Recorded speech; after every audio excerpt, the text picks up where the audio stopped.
The strangers trying to arrest his mom's boyfriend weren't wearing uniforms or badges, and they didn't have a warrant. So 26-year-old Eric Diaz did the only thing he could think of. Outside his front door, on the otherwise quiet Brooklyn street, he confronted the plainclothes officers. Then, one of them shot him in the face, just below his right eye. He literally points the gun at my brother and didn't even hesitate. Kevin Yanez Cruz, who witnessed the scene on Thursday morning, told WABC. Just pulled the trigger. Immigration and Customs Enforcement confirmed that agents discharged at least one firearm in the altercation, which landed 2 officers and 2 others in the hospital, agency officials said in statements to local news outlets. Diaz and the man they were targeting are now in their custody in the hospital, activists say. The episode spurred day-long protests and swift backlash in New York, which has been locked in an especially tense battle this week with federal immigration officials on enforcement. During his State of the Union address Tuesday night, President Trump singled out New York for deadly practices that he said allow unauthorized immigrants to avoid deportation.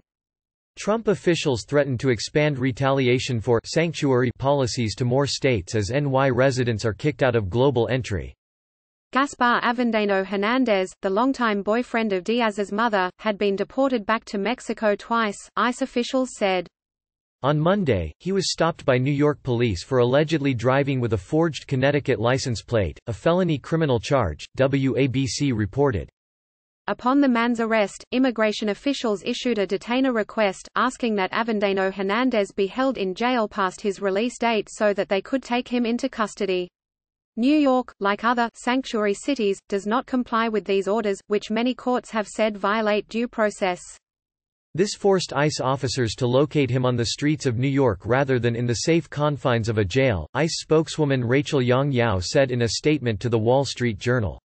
A team of officers tracked him down to a residential street in Gravesend, an ethnically diverse neighborhood in South Brooklyn, arriving around 8 a.m. Thursday to try to arrest him. He would not budge. He resisted because they didn't show him no papers, like, "Oh, I'm the police, no badge, no nothing, no warrant, no nothing," Yanez Cruz told WABC. They tasered him. At that point, 2 sons of his live-in girlfriend, including Diaz, stepped outside, unarmed, to check on what was happening. The officers didn't say anything at all, Yanez Cruz told the station. According to ICE, that's when the 2 agents were physically attacked. The ICE spokeswoman did not identify Diaz or say whether he was among the attackers. Meryl Ranzer, an activist with the group New Sanctuary Coalition, told The Washington Post that officers pepper-sprayed Diaz. Then they shot him, she said. He fell to the ground, unable to talk, the New York Daily News reported. We didn't know what to do. We just laid on the floor with him, Yanez Cruz told the Journal. Avendano Hernandez sprinted back into the house before surrendering, according to the Daily News. ICE officials said that the incident was being investigated by its Office of Professional Responsibility. Following the altercation, agents took Avendano Hernandez to a hospital further north in Brooklyn, where they continued to watch over him as he was treated for injuries while in serious conditions, Ranzer said. At least 7 ICE cars arrived on the scene, and protests involving approximately 200 people continued throughout the day. Whatever the case is, hospitals are supposed to be safe spaces, said Ravi Ragbir, director of the New Sanctuary Coalition. And for ICE to come in here and mistreat our community is wrong, he said. ICE has said that hospitals and other health care facilities are sensitive locations in which it generally must not carry out enforcement activity. Activists said that Diaz had also been taken to the hospital, where he was in serious but not life-threatening condition and appeared to be under ICE custody. According to Yanez Cruz, Diaz was visiting family from Mexico on a tourist visa and had arrived last month. Local officials in New York said that ICE was wrongfully trying to point the finger at police for not honoring the detainer.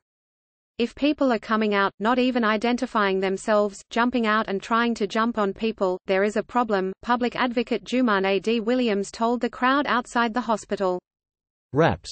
Nydia M. Velasquez (DNY) and Gerald Nadler (DNY), meanwhile, sent a letter to ICE saying they were concerned by the initial use of force and calling for a review of practices and protocol employed by ICE agents in the field. New York Mayor Bill de Blasio, a vocal critic of ICE, said that the federal agency was unfairly directing blame elsewhere. An ICE official shot someone, City Hall spokeswoman Freddie Goldstein told the Associated Press, and minutes later they attempted to point the finger at the NYPD.